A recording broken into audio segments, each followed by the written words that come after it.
सत्संगत जी, प्यार से कहना धन निरंकार जी।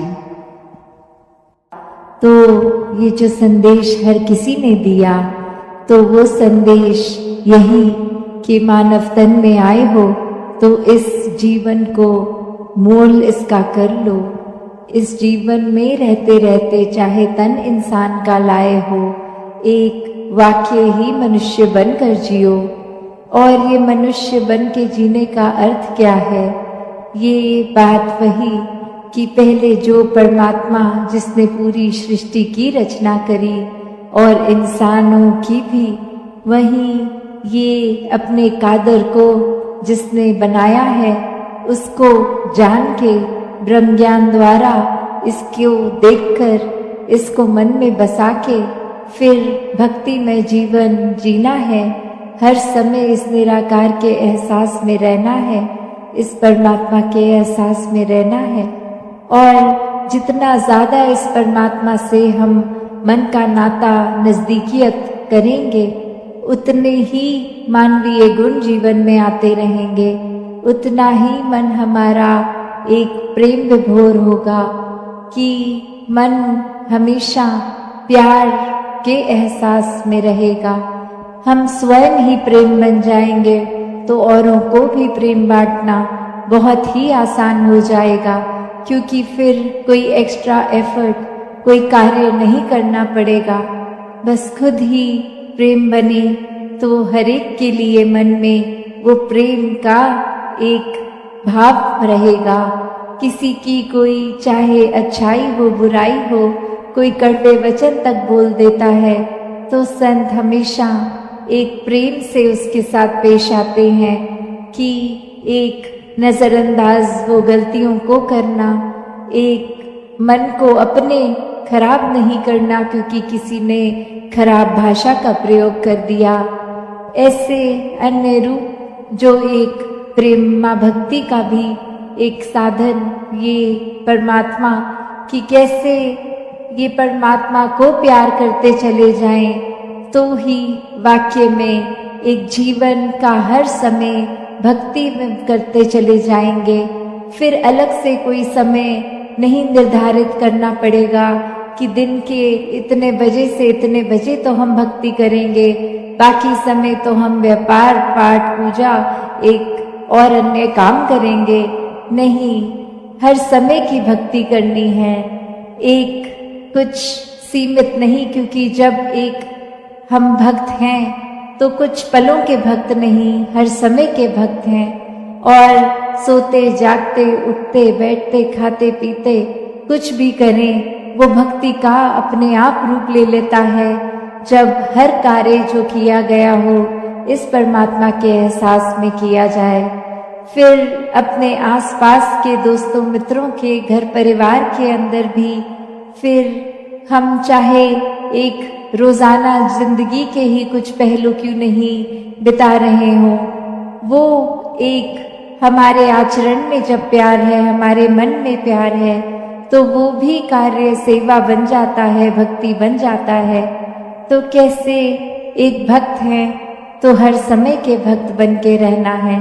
फिर अगर कभी ना कभी किसी सिचुएशन में कुछ कभी गुस्सा या कोई और चीज़ भी आ रही है, तो कैसे उसको अपने ऊपर हावी नहीं होने देते भक्त। एक वो बात वैसी कि कोई चीज़ आई और छू कर चली गई, एक टच एंड गो वाली बात, तो कैसे उसको अगर कुछ हो भी रहा है तो उसको मन में नहीं बिठाना, मन में घर नहीं करने देना, बस उसी समय अपना ध्यान वापस इस निराकार में जोड़ लेंगे तो कैसे कोई भी विकार हावी नहीं होते और मन हमेशा ये प्यार में ही रहता है। और जैसे सत्संग के दौरान बार बार इसी प्यार का जिक्र हुआ कि एक परमात्मा का ही रूप हो जाते हैं जो प्यार करते हैं, एक लव इज गॉड वाली बात कि प्यार ही परमात्मा है। और कैसे एक फिर बात वही कि उदाहरण के तौर पे एक कहानी कि एक इंसान अपने बहुत सालों क्या एक विद्वान बनकर कोई भी उसने ऐसी कोई किताब, चाहे वो एक आध्यात्मिक किताब हो या दुनियावी किताब हो, कोई भी किताब ऐसी छोड़ी नहीं जिससे एक मन का विकास होगा, बुद्धि का विकास होगा, एक आध्यात्मिक विकास होगा। पर बात वही कि परमात्मा जीवन में नहीं, और कैसे फिर वो एक संत के पास जाके यही बात कि एक परमात्मा को एक जानना चाहते हैं, और आगे से वो संत का एक ही सवाल कि क्या आपने अपने जीवन में प्रेम अनुभव किया है, या क्या आपने किसी से भी कभी किसी रूप में प्रेम किया है। और बात वही कि वो इंसान आगे से जवाब में कह रहा है कि प्रेम के ऊपर तो बहुत किताबें भी पढ़ ली हैं, इस परमात्मा के ऊपर भी बहुत अध्ययन किया है। तो फिर उस संत का फिर से वही प्रश्न कि जीवन में प्रेम है कि नहीं है। तो बात वही कि इसमें चाहे कहानी के एक एसेंस तो यही कि बार बार जब उस संत द्वारा ये इंडिकेशन, ये इशारा प्रेम की ओर ही आता है कि जब परमात्मा तक पहुंचना है तो साधन प्रेम ही है, तो कैसे एक प्रेम करेंगे वही परमात्मा है। तो बात इतनी कि जब परमात्मा को बिना जाने बिना देखे इस परमात्मा से प्रेम नहीं हो सकता। उसी प्रकार जैसे अगर हम सोचें कि हम किसी के प्रति उसको प्रेम करेंगे, कोई अनजान है, तो जब तक एक इंट्रोडक्शन नहीं होती, पहचान नहीं होती, तब तक कोई उससे हम बात नहीं कर पाते। और कोई अगर स्ट्रेंजर भी हो, कोई अजनबी भी हो, तो भी एक पोलाइटनेस के साथ तो उसके साथ व्यवहार, चाहे बस में चलते हुए कहीं और कोई आ जाता है सामने, तो वो कुछ पलों के लिए एक आदर सत्कार, अपनी सीट भी छोड़ देंगे उसको बिठाने के लिए। पर ये भी असली मायने में एक प्रेम नहीं, सिर्फ वो समय में एक अच्छाई का रूप तो जरूर है। तो कैसे हर समय का प्रेम मन में बसे कि फिर जब ये स्थिति हो कि कोई जाना हो या कोई अजनबी हो, कैसे सिर्फ अच्छाई तक सीमित ना हो, प्रेम से उसके साथ पेश आना हो।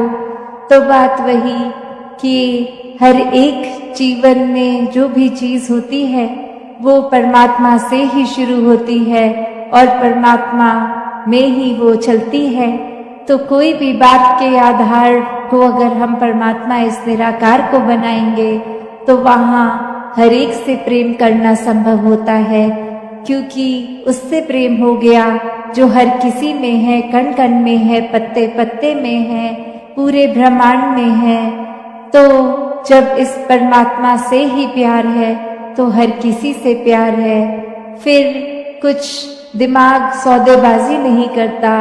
वो एक हम अपने अगर परमात्मा से कोई प्रार्थना भी की हो उसमें भी चतुर चालाकियां नहीं, सिर्फ और सिर्फ यही कि जो परमात्मा दे रहा है उसकी संभाल हम कर पाएं। जो परमात्मा ने दिया है वो चाहे एक शरीर की पीड़ा भी क्यों ना हो, उसको भी कैसे एक वरदान मानना है। तो कैसे हर किसी चीज में जब परमात्मा को देख लेते हैं तो जीवन बहुत ही सहज हो जाता है। हर समय फिर बस इस परमात्मा में मन लीन होता है। दुनियावी कार्य भी एक शरीर रूप कर चलते जाते हैं, पर मन इसी परमात्मा में होता है, इसी के प्यार में होता है। और फिर जब प्यार है तो फिर पूरे संसार तक फिर वो प्यार पहुंचता है। फिर एक दायरा हमारा कुछ चंद लोगों का नहीं रह जाता कि अड़ोसी पड़ोसी, घर बार, मित्र, कोई सोसाइटी सर्कल नहीं। फिर तो एक इंसान की शक्ल तो चाहे दिखती है पर उसमें परमात्मा ही दिखता है। मन हर एक के लिए उनकी पीड़ा में एक सहयोगी बन जाता है, उनको शांति देने की कोशिश रहती है कि जीवन में एक किसी के पीड़ा है तो किस तरह हम ऐसा क्या योगदान दें कि अगले के जीवन में एक अमन सुकून का उसको एहसास हो। कैसे भक्त हमेशा से ये जहाँ रोजाना जीवन की चीजों में हर एक के लिए अपना पॉजिटिव कंट्रीब्यूशन देते हैं, मानवीय गुणों से खुद जो क्योंकि युक्त होते हैं आगे भी वैसे बांटते हैं, पर संतों का एक लेवल और एक दर्जा जो और ऊपर इसलिए क्योंकि किसी को भी देखते हैं तो पहले मन में यही एहसास होता है कि अगर कोई इस परमात्मा को अभी तक नहीं जाना तो ये मन कितना उनका पीड़ित होगा, ये आत्मा कितनी पीड़ित होगी। एक बार ये आत्मा को चैन मिल जाए, इस निराकार के ये दर्शन कर लें तो फिर जीवन कैसा भी हो, कोई भी स्थिति हो, एक आनंद की अवस्था में ही जीवन कटेगा। तो ऐसा युगों युगों ने संतों ने किया, युगों युगों से, कि ये इंसान को एक अपने जो वजह से जीवन में एक आए हैं, जिंदगी जी रहे हैं, कि असली मकसद इस परमात्मा की प्राप्ति संतों ने हमेशा इसी परमात्मा से जोड़ा है। और इसी तरह कहा कि ये कार्य संसारी, चाहे आप कुछ भी कर रहे हैं, एक जिस तरह एक छोटे बच्चे को स्कूल के बाद, एक स्कूल के समय से ही थोड़ा प्रोत्साहन भी दिया जाता है कि अच्छे से पढ़ाई करो, आगे जाके कुछ बनना है, फिर आगे पारिवारिक जिम्मेवारियां इत्यादि। तो बात वही कि ये बात नहीं है कि हमें घर परिवार वालों के साथ प्यार का नाता नहीं रखना, हर एक को प्रोत्साहन नहीं देना, हर एक को देते चले जाना है, पर फिर वही बात आती है कि इस संसार की हर चीज परमात्मा के अलावा माया है, तो अपने आप को इतना भी अंदर नहीं माया के डाल लें कि फिर परमात्मा के लिए ही समय नहीं बचे।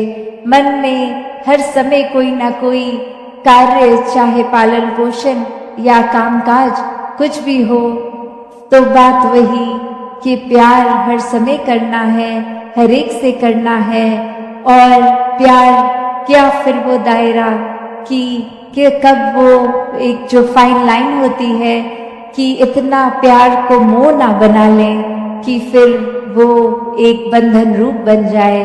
तो प्यार जीवन में प्यार बन के ही रहे, परमात्मा के प्रति भी, इंसानों के प्रति भी, रिश्तेदार, अड़ोसी पड़ोसी, एक परिवार जन, हर एक के दातार हर एक पे कृपा करे। सात संगत जी, धन निरंकार जी है। तो इन्होंने नामी को जान लिया है, इसलिए इनके नामों के झगड़े खत्म हो गए हैं। हर रूप वाले बैठे हैं, हर पहनावे वाले बैठे हैं। क्यों? कि सदगुरु ने इन्हें नाम से नहीं, नामी से परिचित करा दिया है।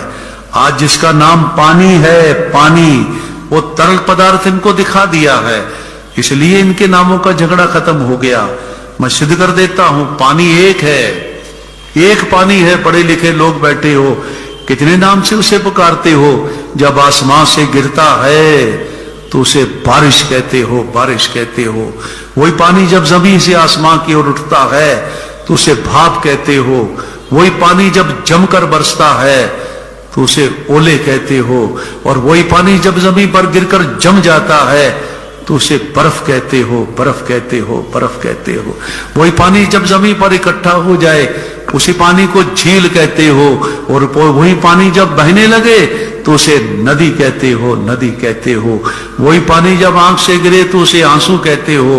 और वही पानी जब बदन से गिरे तो उसे पसीना कहते हो, पसीना कहते हो। और वही पानी जब गुरु के चरणों से जुड़ जाए तो उसे चरणामृत कहते हो, चरणामृत कहते हो। है झगड़ा पानी का, कई नाम है पानी के। झगड़ा इसलिए नहीं कि तुमने नामी को देख लिया है, नामी को देख लिया है इसलिए तुम्हारे में कोई झगड़ा नहीं। और लोग परमात्मा से विरोधता करते हैं, परमात्मा से तकरार करते हैं, परमात्मा पर इल्जाम लगाते हैं।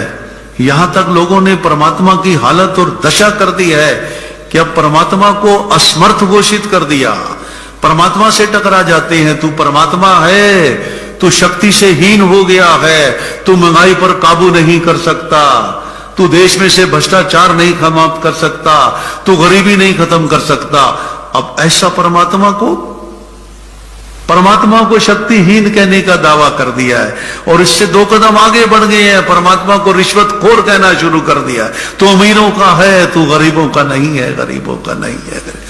वो परमात्मा चिल्लाता है, अरे मैंने तुमको बनाया, मैंने तुमको तन दिया, कोई रिश्वत ली? मैंने तुमसे क्या लिया? मैंने कभी अमीर के घर में सर्दी के अंदर धूप निकाली? मैंने किसी अमीर के घर में सर्दी के अंदर धूप निकाली? कभी धूप में उसकी मकान पर मैंने बारिश की? फिर मुझे पक्षपाती कहते हो, अमीरों का कहते हो, अमीरों का कहते हो, मुझ पर इल्जाम लगाते हो, मुझको रिश्वतखोर कहते हो। मैंने तुमको जमीन दी, तुमने उसे प्लाट बनाकर बेच दिया। मैंने तुमको पानी दिया मुफ्त में, तुमने बोतलों में भरकर बेच दिया। मैंने तुमको वनस्पति दी और तुमने उसे लकड़ी बनाकर बेच दिया, लकड़ी बनाकर बेच दिया। मैंने तुम्हें जानवर दिए, तुमने मवेशी बनाकर भेज दिया। और मुझको रिश्वतखोर, मुझको पक्षपाती कहते हो, मुझको पक्षपाती। रिश्वत तुम मुझको देते हो, मुझ पर फूल चढ़ाते हो, मिठाई का डब्बा मेरे लिए लेके आते हो, मुझ पर चद्दर चढ़ाते हो, एक डिब्बा बाजार से मेरे नाम पे लाते हो और एक लड्डू का टुकड़ा आधा मेरे मुंह पर खाते हो और पूरा खुद खा जाते हो और मुझको रिश्वतखोर कहते हो, मुझको रिश्वतखोर कहते हो। ये हालत कर दी है परमात्मा की, लोगों ने हालत कर दी है। फिर किस परमात्मा से रहम मांगते हैं? कौन सा परमात्मा चाहिए जिसे घर में शीशा 4 लकड़ी लेकर 4-4 2-2 कीले चारों कोनों पर ठोक कर कैद करके अपने घर की दीवार पर टांग दिया है? उस परमात्मा से रहम मांगते हैं। उसे बोलते हैं मेरी बेटी का इंटरव्यू है, साथ चल। कैसे चलेगा? शीशे के पीछे 4 लकड़ी, ऊपर कीले, जिसे कैद कर दिया है। उसे बोलेंगे मेरी बेटी का इंटरव्यू है, मेरे साथ चलो, मेरे साथ चलो। जिसे धर्म की धार्मिक 4 दीवारी में एक बुत बनाकर कैद कर इतना बड़ा ताला लगा दिया है, उसे बोलते हैं कोर्ट में मेरे साथ चल, मेरा आज केस है। क्या हालत बना दी है परमात्मा की। और कौन से परमात्मा की बात करते हैं? कौन से परमात्मा जिसे सीमित कर दिया है, जिसे हमने सब तंत्र, जिसने हमको किया सब तंत्र कर दिया। 84 लाख जोनियों से निकालकर मानुष जोनी दे दी और बीच वाला हिस्सा खुला छोड़ दिया। जो मर्जी करो, मैं तुम्हारे काम में दखल नहीं दूंगा। और हमने उसे दीवारों के अंदर कैद कर दिया, कैद कर दिया। हमको स्वतंत्र किया, हमने उसे परतंत्र कर दिया। और उस परमात्मा से कहती हो मुझ पर रहम करो, मेरा काम करो, मेरी गरीबी अमीरी में बदल दो। कहां से आएगा? कैसे बदलेगा? वो तो खुद कैद में है। जो कैद में है तुम्हें कैद से मुक्त कैसे करेगा? ये हालत बना दी परमात्मा की लोगों ने। और उस परमात्मा से रहम मांगते हो। ये बैठे हैं परमात्मा वाले जो कहते हैं परमात्मा घट घट वासी है, परमात्मा पत्ते पत्ते में मौजूद है, कण कण में मौजूद है।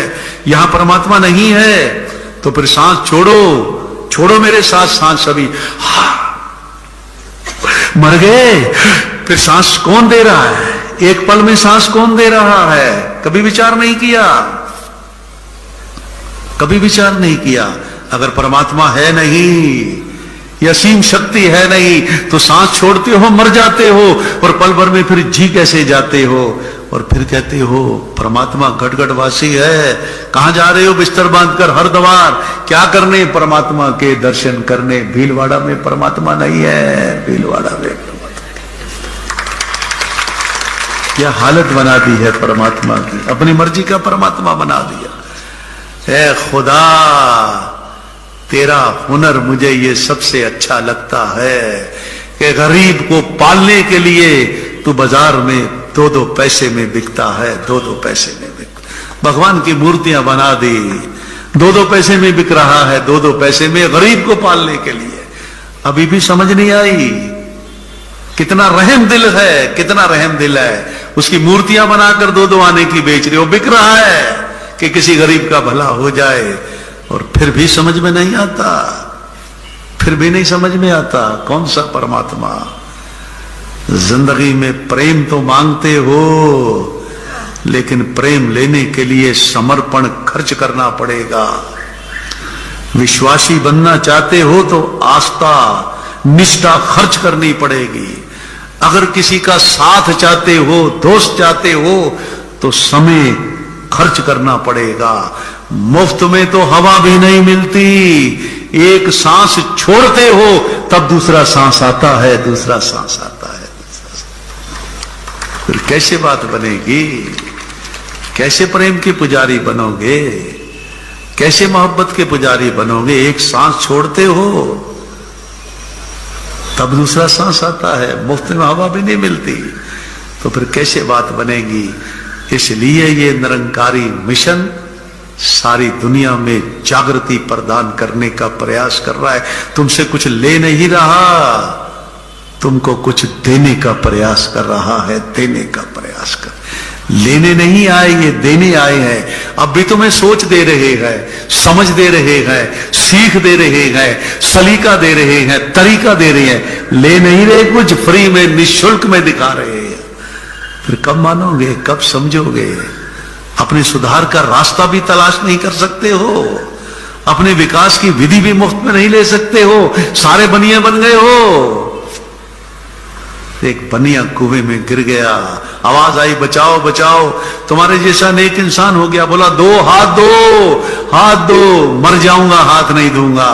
कोई नेक सज्जन आ गया, क्या कर रहा है, क्यों समय खराब कर रहा है, उसको बोलो हाथ लो। वो जैसे बोला हाथ लो उसने, क्योंकि वो लेना जानता है, देना नहीं जानता। तो दशा है जग की, दशा है जग की। कैसे सुधार होगा, कैसे सुधार होगा? अगर ये गुलदस्ता बैठा है तो नामी की पहचान हो गई है। अब हमें किसी से नफरत नहीं है। मैंने पिछले दिनों बंबई में बताया था कि मुसलमान की लुंगी, हिंदू की धोती अब हमारी नफरत का कारण नहीं बनते, क्योंकि हम समझ गए हैं कि कपड़ा एक है, धागा एक है, धागा एक है, धागा है। मुसलमान की दाढ़ी, हिंदू की चोटी हम में दूरियां नहीं पैदा कर सकती, क्योंकि हम समझ गए कि बाल एक है, बाल एक है, बाल एक। मुसलमान की बिरयानी, हिंदू की खिचड़ी भी अब हमारे में तफरके पैदा नहीं कर सकती, क्योंकि चावल एक है, चावल एक है, चावल एक। मुसलमान की कुरान, हिंदू की गीता भी अब हमें दो फाड़ नहीं कर सकती, क्योंकि दोनों में शिक्षा, दोनों में ज्ञान एक है, दोनों में ज्ञान एक है। इसलिए गुलदस्ता बने बैठे हैं, इसलिए वैर से दूर बाबा जी ने कर दिया, नफरत से दूर कर दिया, मजहब से दूर कर दिया, और एक मानव परिवार बना दिया, मानव परिवार बना दिया। एक ऐसा समाज बना दिया जिसमें से प्यार, मोहब्बत, निम्रता, समभाव, समदृष्टि, प्रेमा भाव, भाईचारे का जन्म होता है। ऐसा चश्मा पहना दिया जिसमें सब में अपनापन दिखाई देता है। अगर कोई धरा पर ऐसा करिश्मा कर रहा है तो 84 बरस से निरंकारी मिशन कर रहा है, निरंकारी मिशन। अगर कोई एक रूपता दे रहा है तो निरंशन दे रहा है। अगर कोई हिंदू, मुस्लिम, सिख, ईसाई से बचा रहा है तो वो निरंकारी मिशन बचा रहा है, मिशन। इसलिए मैंने कहा ये छोटा सा रूप देख रहे हो, अगर विशाल रूप देखना है, कोई दूर नहीं है, ये भी तो बंबई से चलकर आए हैं। जब ये आ सकते हैं तो तुम वहां क्यों नहीं जा सकते? हिंदुस्तान वालों को हिंदुस्तान में जाने के लिए कोई वीजा नहीं चाहिए, कोई वीजा नहीं चाहिए, कोई वीजा नहीं चाहिए। बिना वीजे के जा सकते हो, बिना वीजे के। साधन चाहिए, बस ले लो। साधन चाहिए, ट्रेन ले लो। साधन चाहिए, अपनी गाड़ी ले लो, स्कूटर ले लो। साधन चाहिए, वीजा नहीं चाहिए, वीजा नहीं चाहिए। तो फिर किस बात की चिंता है? पेट में दर्द है, आंख खराब है, मद्रास, कहां जा रही हो? आंखों का इलाज करने। तो आत्मा की बीमारी का इलाज करने के लिए बंबई नहीं जा सकते। मुफ्त में इलाज होगा।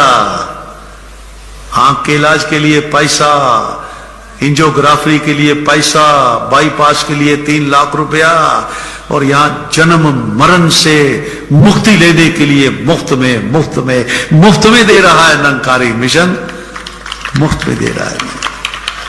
तो फिर मुफ्त में भी नहीं ले सकते हो, लेकिन इनको परखे बिना, इनको समझे बिना, इनको जाने बिना दूर खड़े होकर इनके बारे में कोई निर्णय मत ले लेना, कोई गलत विचारधारा मत बना लेना इनसे मिले बिना।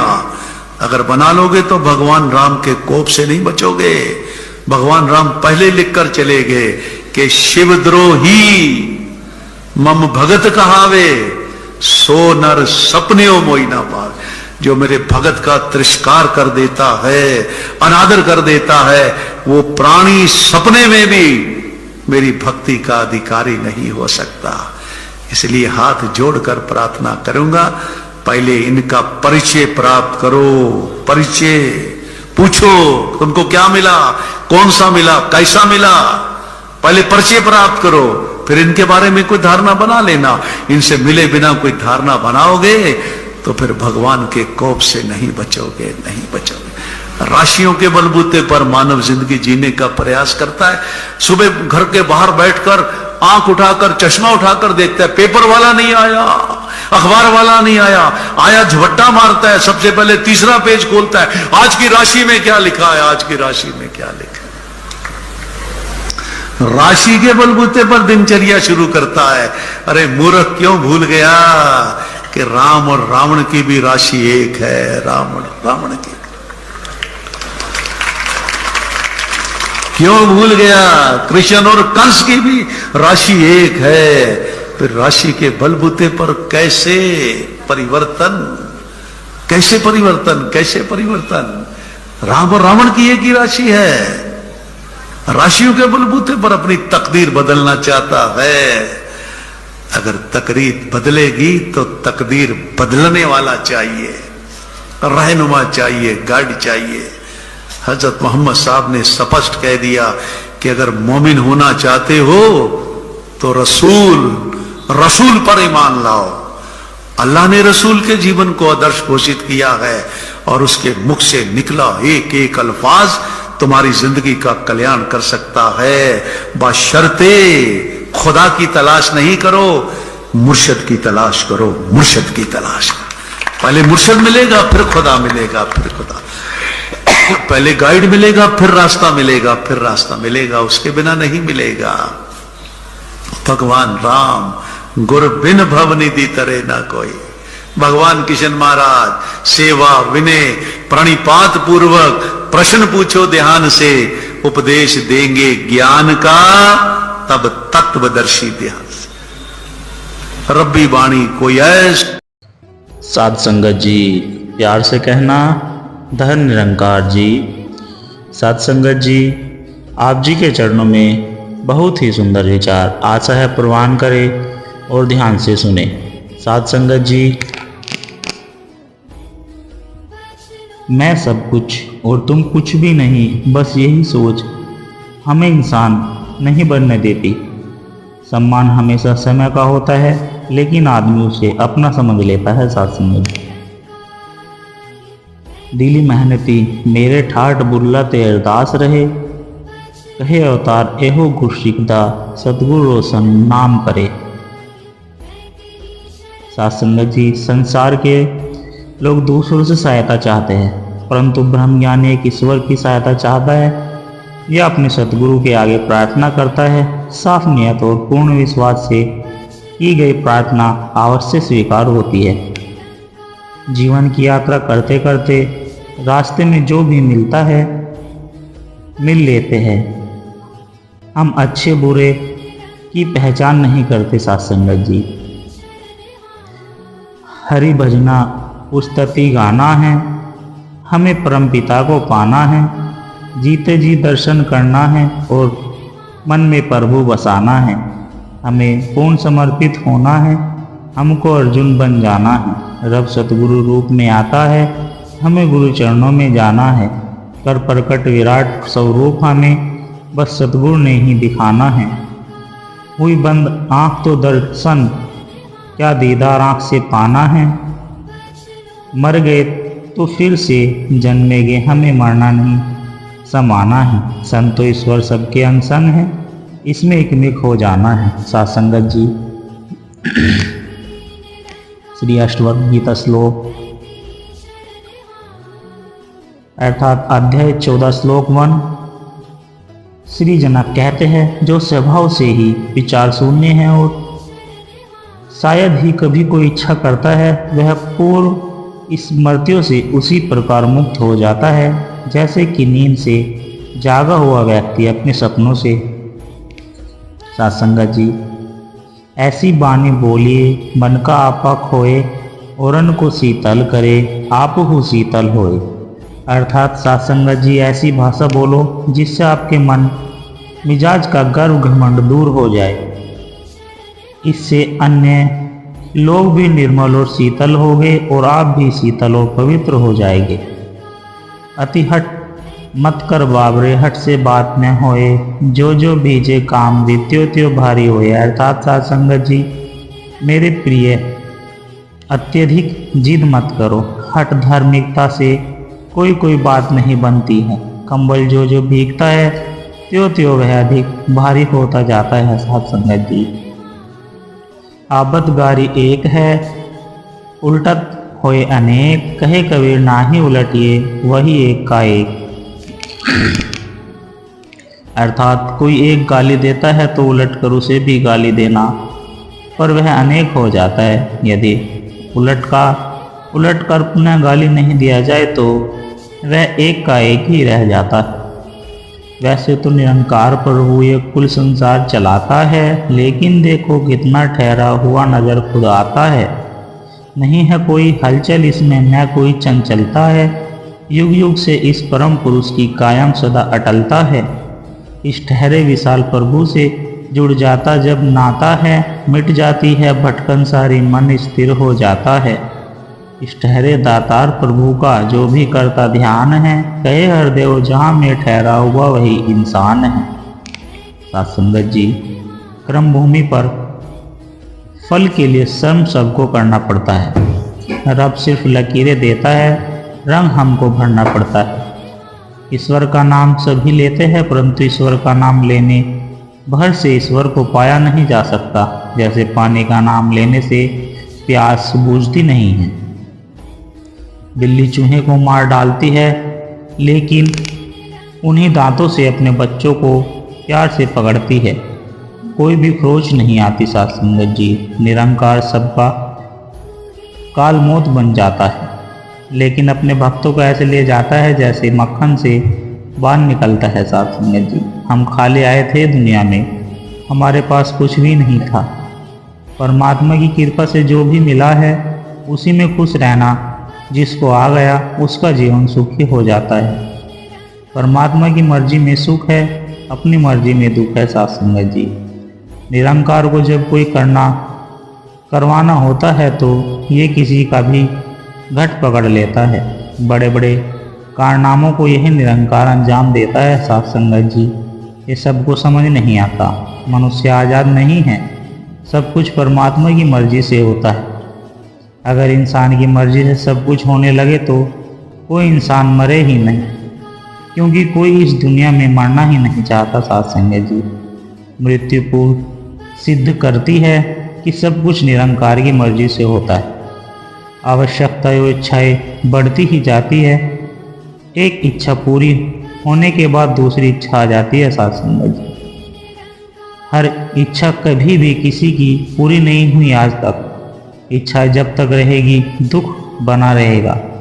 संतुष्टि तृप्ति है परमात्मा। सत्संगत जी, गिले शिकवे शिकायत ज़्यादा तब होने लगते हैं जब हम अपनी औकात भूल जाते हैं। हमारी इच्छाएं बहुत बढ़ जाती है। होता वही है जो निरंकार चाहते हैं, फिर गिले शिकवे शिकायत क्यों। सत्संगत जी, रब का ही रजा में रहना शुक्राना करना आ जाए तो जीवन आसान हो जाए। भक्ति है केवल समर्पण। समर्पण वही करते हैं जो दिल से भाव से भक्ति करते हैं। दिमाग वाले पद पदवी ओहदे वालों से समर्पित नहीं होता। सत्संगत जी, भक्त को मान सम्मान यश और कीर्ति की कोई लालसा नहीं होती। भक्ति में सबसे बड़ी रुकावट है सूक्ष्म अहंकार। सत्संगत जी, मैं बहुत अच्छा विचार करता हूँ, मैं बहुत अच्छा गीत गाता हूँ, वाही वाही तारीफ मनाई बढ़ाई जहर है, भक्त हमानी होते हैं। हनुमान की तरह सब कुछ निरंकार ने किया, भक्त सारा क्रेडिट निरंकार को देते हैं। हमारे पास कितना दिमाग है, हम कितने इंटेलिजेंट मास्टरमाइंड है। दुनिया की पढ़ाई का भक्ति में कोई रोल नहीं, भक्ति निरोल होती है, भक्ति में कोई रोल नहीं होता। अवतार गुरु का शब्द संभाले भूल और पढ़ाई को। सत्संगत जी, गुरु का शब्द है निरंकार, गुरु वचन है, ज्ञान गुरु का निरंकार है इसका नाम। इस निरंकार ने मनुष्य की खोपड़ी दिमाग ब्रेन को बनाया, इसलिए खोपड़ी दिमाग ब्रेन से परमात्मा को नहीं जान सकते। कला कभी कलाकार के बारे में नहीं जान सकती। सतगुरु की कृपा से केवल निरंकार का बोध हो जाता है। सतगुरु ब्रह्म ज्ञान का इशारा देकर बताते हैं कि यही निरंकार है। सत्संगत जी, इसी निरंकार का ध्यान एहसास करते रहिए। एक तेरा ही तो आसरा है, एक तेरा ही तो आसरा है, नहीं कोई और सहारा है।